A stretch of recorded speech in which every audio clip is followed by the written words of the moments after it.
이 시간 우리에게 주신 하나님의 말씀 룻기 3장입니다. 룻기 3장 1절에서 18절까지 말씀을 우리 한번 봉독하겠습니다. 1절로 18절까지 말씀입니다. 룻의 시모 나오미가 그에게 이르되 내 딸아 내가 너를 위하여 안식할 곳을 구하여 너로 복되게 하여야 하지 않겠느냐. 내가 함께하던 시녀들을 둔 보아스는 우리의 친족이 아니냐. 그가 오늘 밤에 타작마당에서 보리를 까불리라. 그런즉 너는 목욕하고 기름을 바르고 의복을 입고 타작마당에 내려가서 그 사람이 먹고 마시기를 다 하기까지는 그에게 보이지 말고 그가 누울 때 너는 그 눕는 곳을 알았다가 들어가서 그 발치 이불을 들고 거기 누우라. 그가 너의 할 일을 내게 구하리라. 룻이 시모에게 이르되 어머니의 말씀대로 내가 다 행하리이다 하니라. 그가 타작마당으로 내려가서 시모의 명대로 다 하니라. 보아스가 먹고 마시고 마음이 즐거워서 가서 노젓가리 곁에 눕는지라. 룻이 가만히 가서 그 발치 이불을 들고 거기 누웠더라. 밤중에 그 사람이 놀라 몸을 돌이켜본즉 한 여인이 자기 발치에 누웠는지라. 가로되 내가 누구뇨? 대답하되 나는 당신의 시녀 룻이오니 당신의 옷자락으로 시녀를 덮으소서. 당신은 우리 기업을 물을 자가 됨이니이다. 가로되 내 딸아 여호와께서 내게 복 주시기를 원하노라.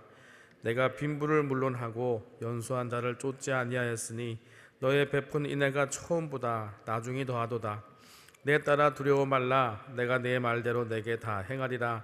내가 현숙한 여자인 줄 나의 성읍 백성이 다 아느니라.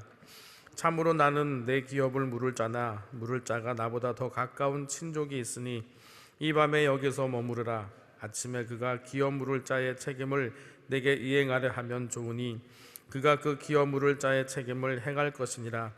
만일 그가 기업 물을 자의 책임을 내게 이응코자 아니하면 여호와의 사심으로 맹세하노니 내가 기업 물을 자의 책임을 내게 행하리라. 아침까지 누울지니라. 룻이 새벽까지 그 발치에 누웠다가 사람이 피차 알아보기 어려울 때에 일어났으니 보아스의 말에 여인이 타작마당에 들어온 것을 사람이 알지 못하여야 할 것이라 하였습니다. 보아스가 가로되 내 겉옷을 가져다가 펴서 잡으라. 펴서 잡으니 보리를 6번 되어 룻에게 이어주고 성으로 돌아가니라. 룻이 시모에게 이르니 그가 가로되 내 딸아 어떻게 되었느냐. 룻이 그 사람의 자기에게 행한 것을 다 고하고 가로되 그가 내게 이 보리를 6번 되어주며 이르기를 빈손으로 내 시모에게 가지 말라 하더이다. 이에 시모가 가로되 내 딸아 이 사건이 어떻게 되는 것을 알기까지 가만히 앉아 있으라. 그 사람이 오늘날 이 일을 성취하기 전에는 쉬지 아니하리라. 아멘. 효와 행복. 오늘의 제목은 시어머니에게 순종하는 며느리입니다. 우리 대표 구절 함께 읽겠습니다. 보아스가 먹고 마시고 마음이 즐거워서 가서 노젓가리 곁에 눕는지라. 룻이 가만히 가서 그 발치 이불을 들고 거기 누웠더라. 아멘. 나오미는 룻과 보아스가 결혼할 수 있도록 계획을 세운다. 그 계획의 구체적인 내용은 룻이 옷을 단정히 입고 타작마당으로 나아가 숨어 있다가 추수를 마친 후 보아스가 잠자리에 들 때 아무도 모르게 그의 발치에 눕는 것이었다. 이 같은 계획에 대하여 룻은 이해 없이 시모의 말씀에 순종한다. 나오미의 말대로 순종하는 룻은 보아스가 노젓가리 곁에 누워 잠잘 때 발꿈치 근처에 누웠다. 잠에서 깨어난 보아스는 룻을 발견하고 흠칫 놀라 그녀에게 말을 걸었다. 이렇게 하여 이루어진 그들의 대화는 다름 아닌 율법에 언급된 기업 무르는 자의 제도에 관한 것이었다. 즉 룻은 율법의 규정이요 동시에 이스라엘 관습인 기업 무르는 제도에 따라 보아스에게 정중하게 청혼한 것이다. 그리고 이에 보아스는 기업 무르는 자의 적법한 절차와 그 의무를 수행할 것임을 다짐했다. 보아스와 대화를 끝낸 룻은 아무도 알아차리지 못하도록 그가 준 보리를 가지고 새벽녘에 급히 집으로 돌아와서 시모에게 자초지종을 보고했다. 일이 이렇게 되리라는 것을 짐작한 나오미는 룻에게 주의하라고 하면서 집에서 잠잠히 있으라고 당부한다. 룻은 어머니의 말에 말없이 순종한다. 자칫 잘못하면 부도덕한 여인으로 물릴 수 있었지만 룻은 어머니의 마음을 알았기에 위험 부담 속에서도 순종한다.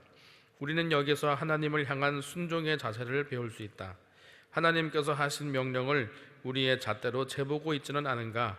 순종이 제사보다 나음을 기억하자. 아멘. 룻과 보아스가 살았던 시대는 사사시대였습니다. 사사시대는 영적인 암흑기입니다.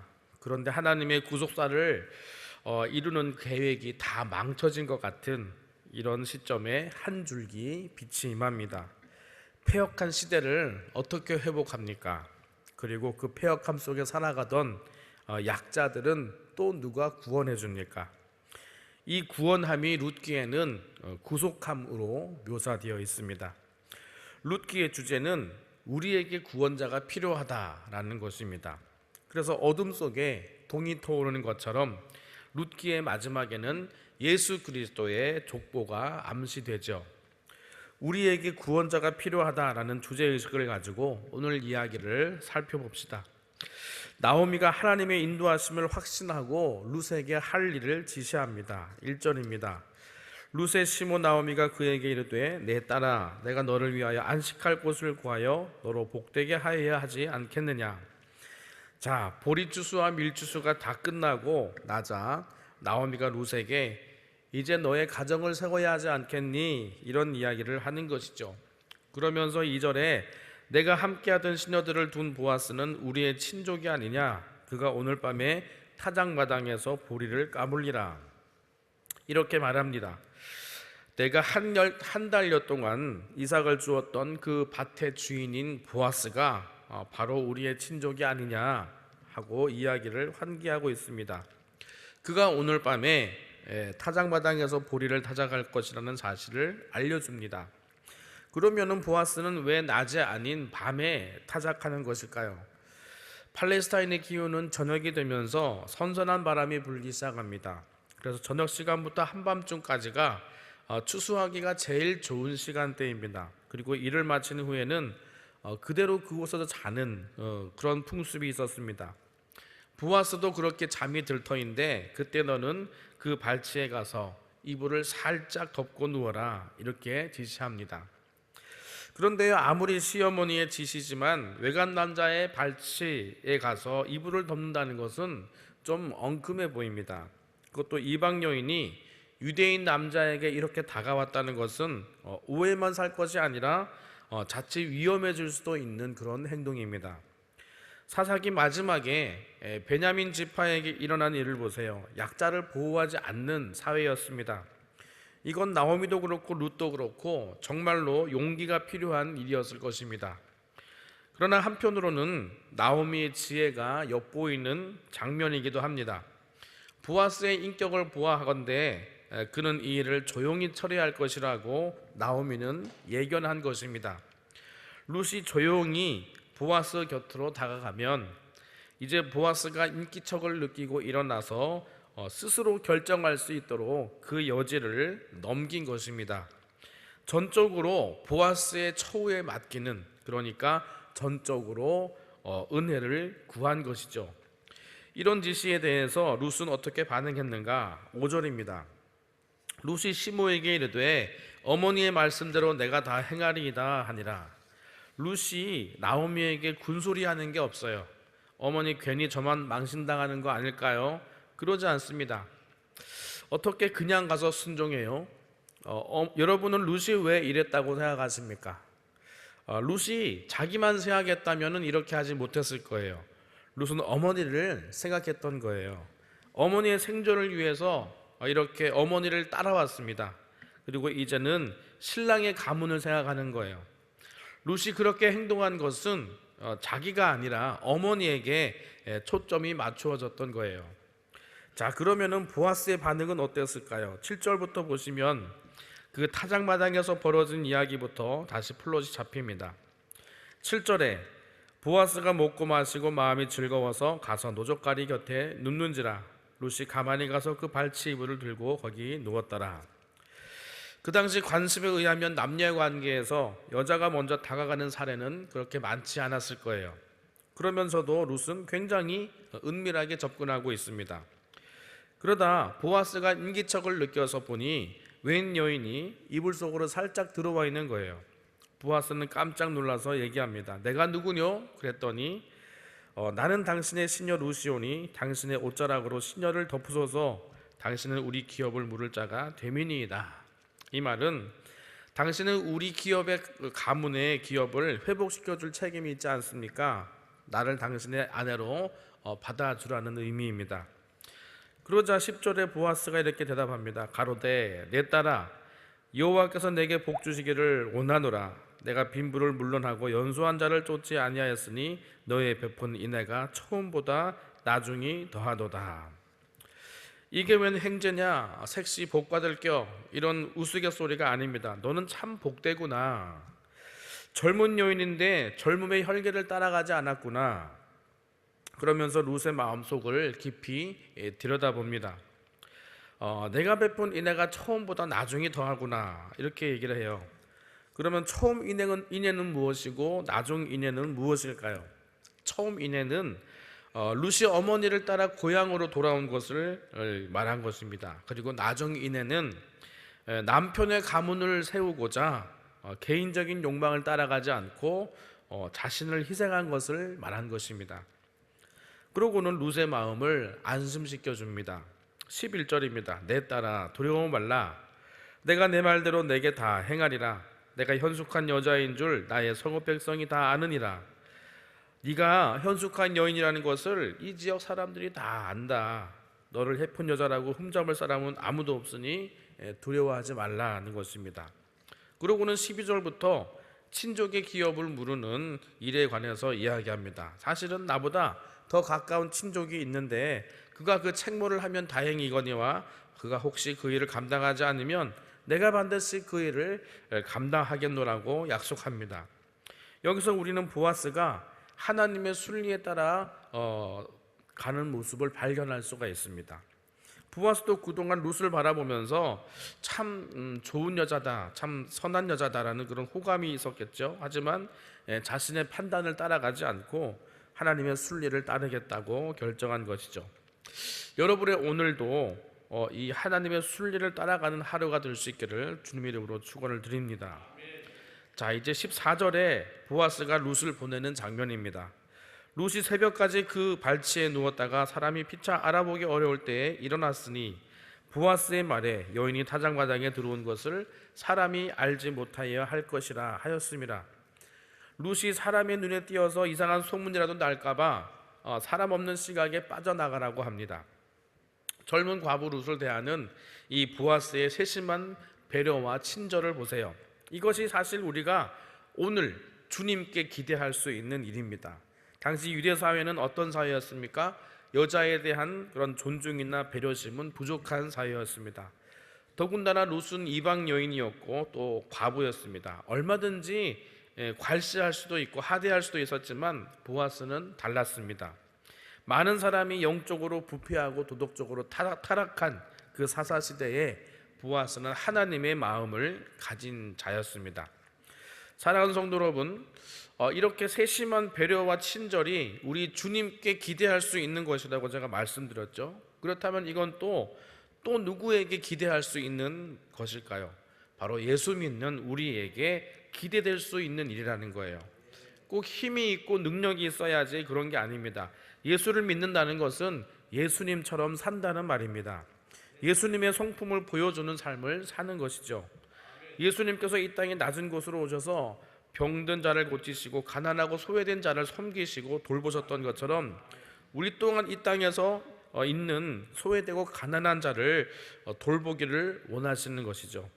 오늘 여러분이 또 찾아가야 할 소외된 사람은 누구입니까? 다가가야 할 그 한 사람은 누구입니까? 그 한 사람에게 다가가서 하나님의 사랑을 보여준다면 우리를 통해서 예수님의 통치하심이 나타나게 될 줄 믿습니다. 그뿐만 아니라 예수를 믿지 아니하는 사람이라 할지라도 우리를 통해서 하나님의 살아계심을 알고 믿는 그런 귀한 일들이 일어날 줄 믿습니다. 이제 집에 돌아온 룻은 있었던 일을 나오미에게 설명하고 보아스가 준 그 보리 보따리를 풀어놓습니다. 보아스가 준 그 풍성한 보따리는 보아스의 적극적인 의지의 표현이라고 할 수 있습니다. 자, 이제 18절 나오미의 반응을 보시겠습니다. 우리 한번 같이 읽어볼까요? 이에 시모가 가로되 내 딸아 이 사건이 어떻게 되는 것을 알기까지 가만히 앉아 있으라. 그 사람이 오늘날 이 일을 성취하기 전에는 쉬지 아니하리라. 이 장에서 제일 은혜스러운 구절이라고 저는 생각합니다. 오늘날 이 일을 성취하기 전에는 쉬지 아니하리라. 여러분, 오늘 이 기대가 있으십니까? 이 확실한 믿음이 있으십니까? 여호와의 열심히 일을 이루시리라, 이 말씀이 생각나는 대목입니다. 여호와의 열심히 일을 이루시리라, 이것이 이사야서에 2번 나오고 열왕기하에 1번 나옵니다. 3번 다 구원에 관한 말씀이에요. 여러분, 오늘 기도하는 그 간절한 내용들에 대해서 우리 주님께서 이렇게 움직이실 줄 믿습니다. 절대 신뢰해야 합니다. 주님만 바라보아야 해요. 주밖에 도와줄 리 없사오니 쉬지 않고 이루어 주시기를 원합니다. 이 고백으로 나아가시는 저 여러분 되시기를 주님 이름으로 축원을 드립니다. 자, 이런 믿음 위에 서 있다면은 그 앞에 있는 가만히 앉아 있으라 라는 말은 어떻게 이해할 수 있을까요? 이 기다림은 그냥 아무것도 안 하고 가만히 있는다는 말이 아니죠. 수동적인 태도가 아니라 적극적인 믿음의 행위라고 볼 수 있습니다. 여러분, 이 찬양을 잘 아시죠? 원하고 바라고 그 다음 뭐예요? 기도합니다. 그렇죠? 가만히 앉아 있으라는 것은 소망 가운데 기다려라, 소망 가운데 기도하라는 그런 믿음을 말하는 것입니다. 예수님 어머니의 마리아의 그 이 말 기억나시죠? 그 가나 혼인잔치에서 이런 말씀하셨어요. 무슨 말씀을 하시든지 그대로 하라. 예수님께서는 거절하셨어요. 근데 거절 같아 보이는 순간 속에서도 기대하기를 멈추지 말라는 거예요. 여러분, 이것이 바로 믿음입니다. 말씀을 시작할 때 룻기 주제가 뭐라고 했었죠? 우리에게 구원자가 필요하다. 이것이 룻기의 주제라고 말씀드렸죠. 자, 여러분 상상해 보세요. 여러분 앞에 보아스와 같이 많은 사람의 사랑과 존경을 받는 그런 사람, 그뿐만 아니라 유력한 분이 있다고 생각해 보세요. 그분은 사람을 귀하게 보는 분이에요.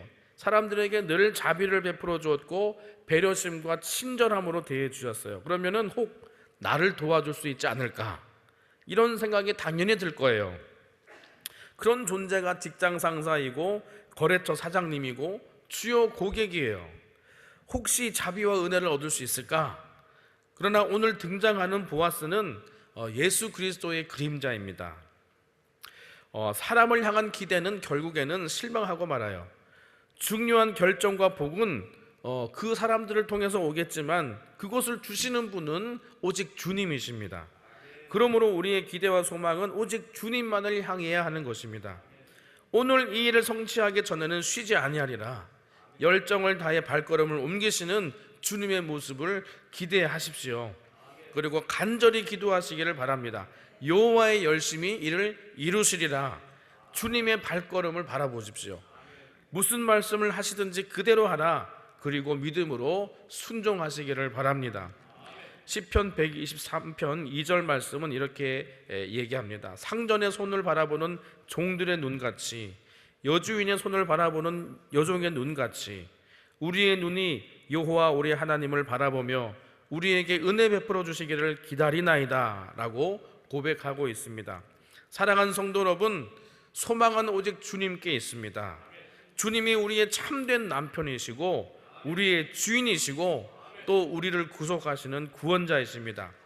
그 주님을 맞이하시고 간절히 바라고 소망하시고 부르짖는 이 아침 되시기를 주님의 이름으로 축원을 드립니다. 기도하겠습니다. 좋으신 하나님, 이 시간 간절하고 애타는 마음으로 주님을 바라봅니다. 우리의 시선이 주님의 손에 머물고 우리의 시선이 주님의 발걸음에 머뭅니다. 이 일을 성취하기 전에는 결코 쉬지 아니할 줄을 믿습니다. 주여 갚아 주옵소서, 고쳐 주옵소서, 열어 주옵소서, 깨끗하게 씻겨 주옵소서, 주여 풀어 주옵소서, 속량하여 주옵소서, 주여 건져 주옵소서, 주여 건져 주옵소서. 우리 소망 되신 예수 그리스도 이름으로 기도하옵나이다. 아멘.